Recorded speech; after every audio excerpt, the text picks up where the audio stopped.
I wanted to make a short video about biases in social science because I just read yet another book with some common biases that I see in a lot of social science articles or books or documentaries. And I see them again and again, so I'm really fed up with them, and I just wanted to explain why I think they are there and why I think they're bad for social science as a whole.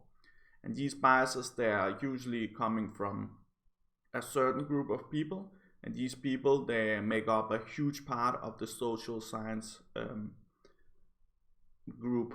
So they do make up a huge part of the social science, and they are usually left-leaning, of course, as most people in pretty much all scientific fields are, and they are very biased when we are talking about race or gender in social science. So when we are studying race and gender, then their biases are really noticeable, and it often can ruin a book or ruin a whole article when you notice that one chapter of the book is completely unscientific, but the rest of the chapters are scientific. So it's kind of, for me, it ruins the whole book, because then I don't know if the rest of the chapters are maybe unscientific too, but I just didn't notice it. So let's see, let's look into these biases and let's see how they grow and what they are.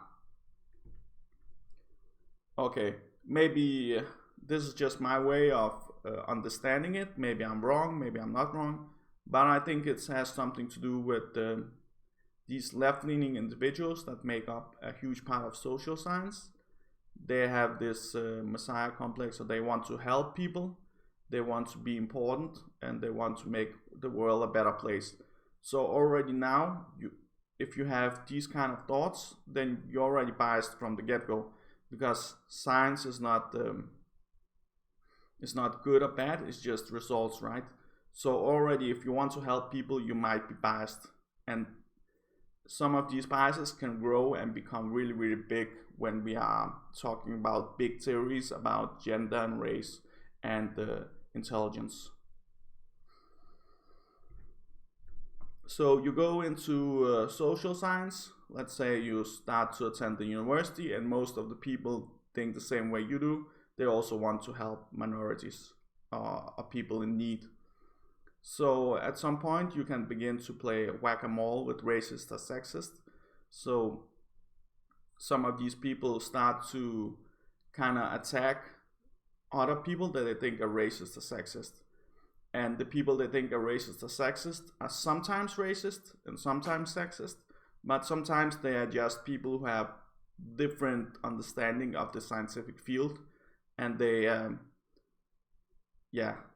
just have a different understanding of the major theories and hypotheses in social science. So sometimes you're whacking the wrong mole when you play this game, and sometimes you're whacking good scientists and good data.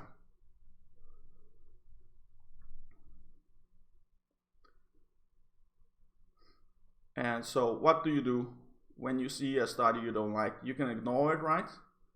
You can also blame the result on the scientist and say that he is sexist or racist and he is biased and you are not biased, because he's evil and you're good. So because you're good, you're always right, and because he's evil, he's always wrong, right? So it doesn't really matter if he's doing studies or not, or if you're doing studies or not. If he's evil, then he's always wrong. And as you see, I have scanned this picture from Anthropology for Dummies. It's kind of a popular book. I don't know how popular it is, but it's pretty popular. But I could pretty much find these kind of examples from most social science books. At least half of them have these examples that I can easily bring up. What he's writing is, this is so hot a topic that I'm not even going to touch it. So here he's saying, he's using the ignore tactic and saying that, well, it's a hot topic, so I'm not going to touch it.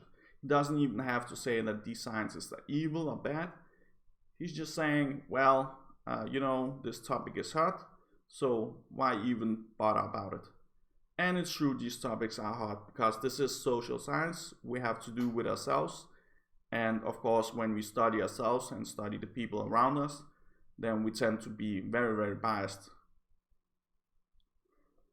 He's also saying that he's not convinced that these differences exist. But again, he doesn't give us any studies to back up his claim. He doesn't even make a good argument for it. He just says, well, that's just my thoughts on the subject. So you can believe him or not believe him, but you have zero reason to believe him. He just wrote this book, so you pretty much know he is knowledgeable on the subject of anthropology. But now he's talking about sex and gender, and these are very much psychological subjects, right? He will have to read a lot of psychology to understand sex and understand gender. He can't just only read anthropology to understand these subjects. So maybe he is not knowledgeable on these subjects, you don't know, but he's just telling you that, well, I believe this and that, and you can choose to believe what I believe, because I'm a good guy. Look at me, I'm not even touching this controversial topic. So I'm the good guy.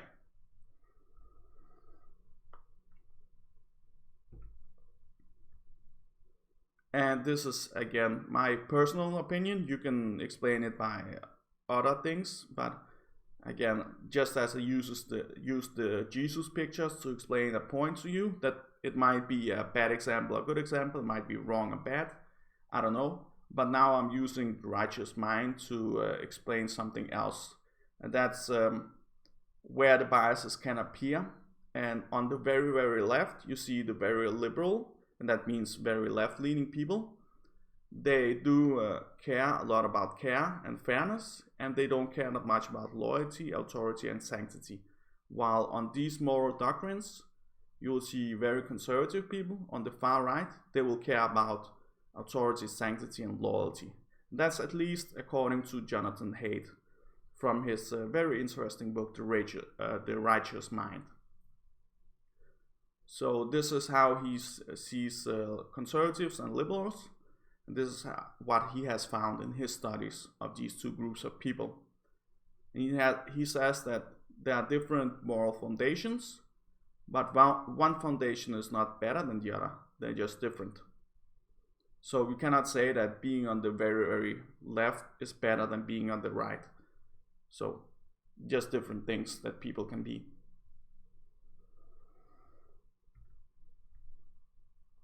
And here you see it again. You see that conservatives on the right, this is again from the same book, they care a lot about all these things, so they care about authority too. But very liberal people or very left-leaning people, they will care a lot about the care harm moral doctrines and liberty oppression. So they will care about helping poor people, helping people in need, and helping people who are suffering. So of course, if you focus on that a lot, you might have some biases that are different from the conservative biases. I'm not saying one group is more biased than the other group, but I do think that being on the very, very far left can make you very biased in the social science atmosphere. And also because we have many more left-leaning people than right-leaning people in the social science atmosphere, then of course you will see most biases be from this category, or from these kind of biases, and from these kind of people.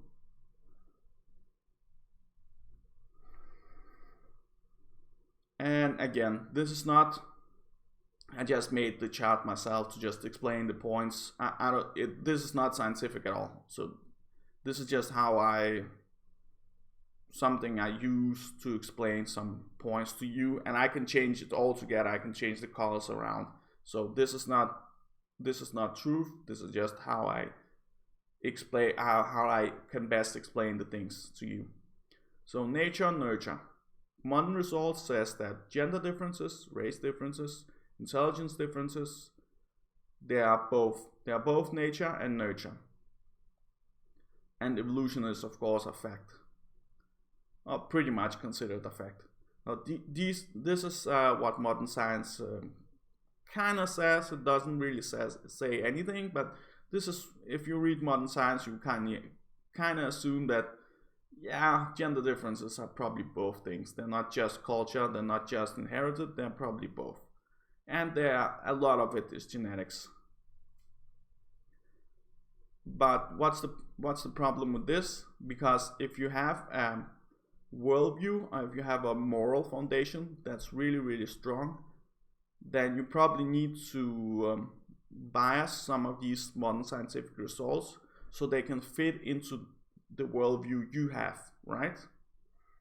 And for example, if you're a social constructivist, you pretty much imply that a lot of the things we see in humanity are socially constructed, so they are created by culture.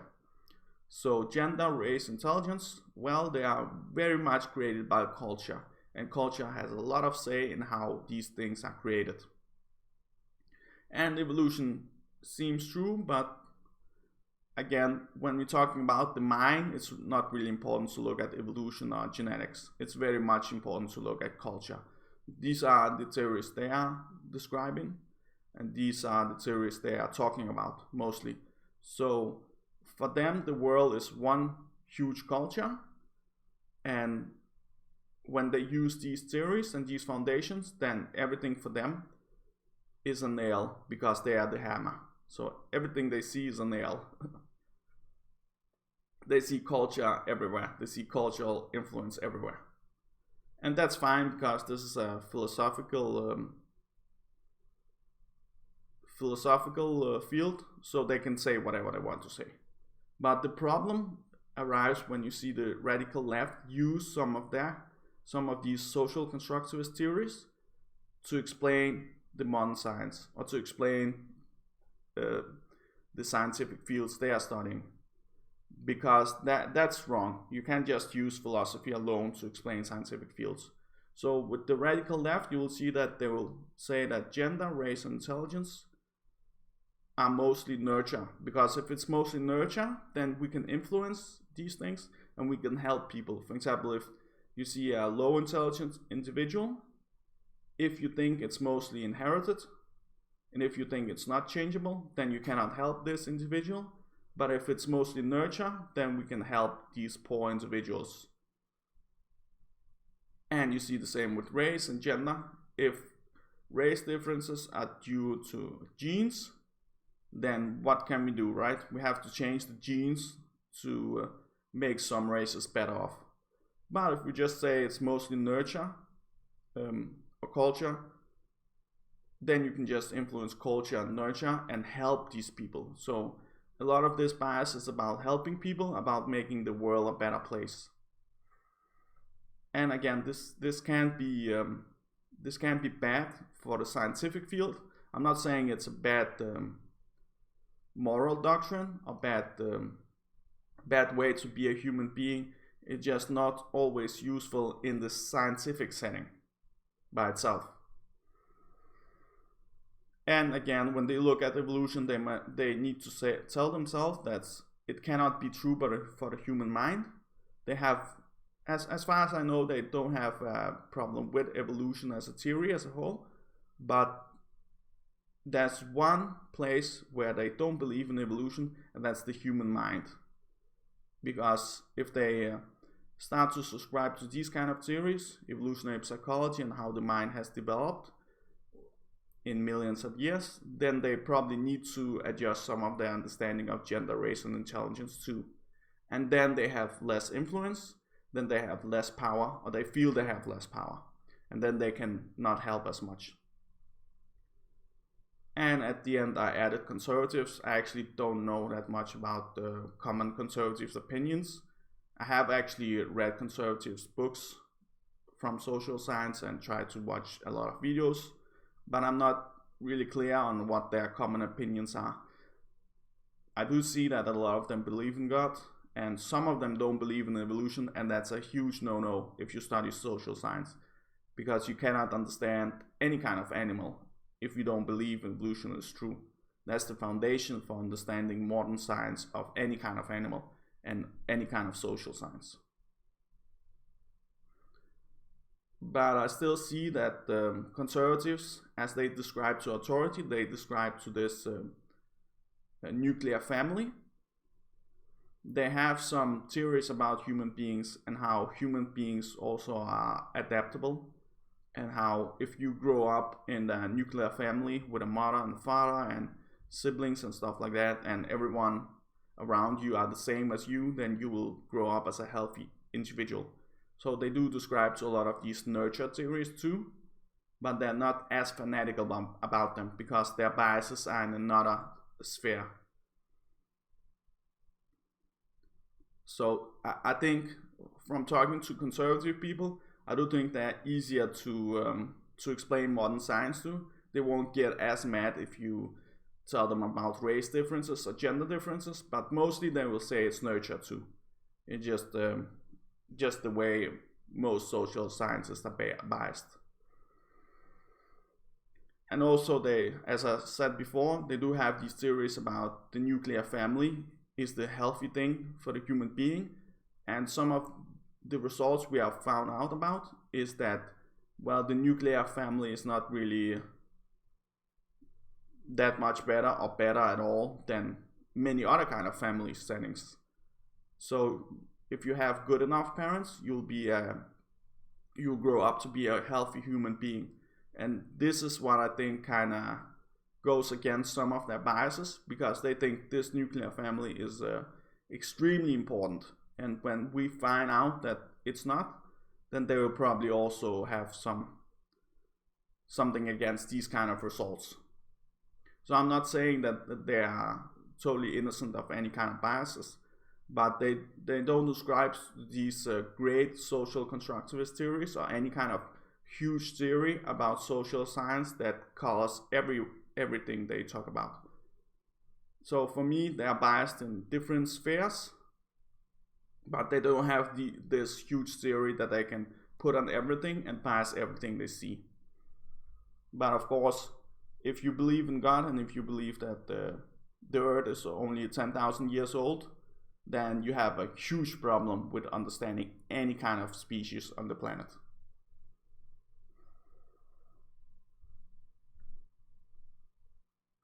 And this is my final slide. I just wanted to kind of give my thoughts on the area, because I'm so tired of these books that are biased in a lot of these subjects. When we talk about race, gender, intelligence, they have so much bias and so much pseudoscience that it's really kind of ruins the whole book for me, or ruins the whole article or documentary for me. And also it kind of, I don't trust the scientist anymore, because when a scientist chooses to include a lot of his own biases in his writings, then I don't trust his other results too. So that's just me. And usually you will see that they follow names, not scientific advances, because they need to base a lot of their convictions on politics and on the good or bad theory. So something can be bad, something can be good, something can be evil, something can be useful or good. And when you have this kind of understanding of social science, then you can just say that some scientists are not to be read, they're just to be ignored. And you can also name names. So when you name a name, then the people you discuss a topic with, they will just need to read all of this guy's writings. That's what I often experience. I give them an article about some experiment, and then when I discuss with them, and then they will give me a name back and say, but this guy, he is super clever and he says something else. Of course he says something else because you are liking him, because he votes the same way you vote politically. But maybe he's not the best scientist out there.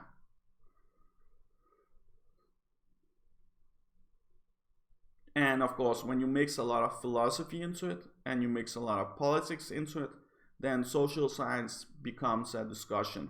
So it's just about discussing a topic and then picking your side of the topic.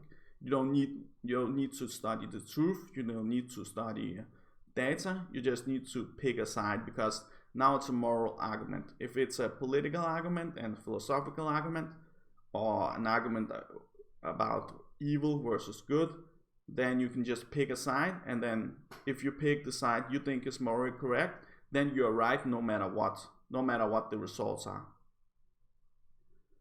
So yes, this is just me trying to put some words on my thoughts, because I just read another book from anthropology, not the one I mentioned here, but another book.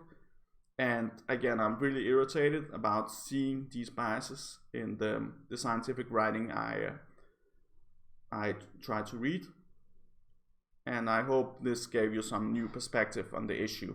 There are also a lot of different other perspectives on the issue, but this is just my thoughts just today. Maybe tomorrow I have some other thoughts on the issue. Thank you.